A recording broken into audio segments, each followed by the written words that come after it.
আজকের এই মোরগটা রান্না করা হবে, স্পেশাল দেশি মুরগির মাংস।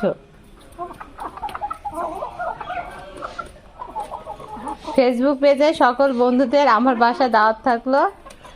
এই মোরগটা আজকে চিটা রুটি পিঠা দিয়ে খাওয়া হবে, সবাই চলে আসেন আমাদের বাসায়। যশোরের ঐতিহ্যবাহী চিটা রুটি পিঠা আর এই যে দেশি মুরগির ঝোল হবে।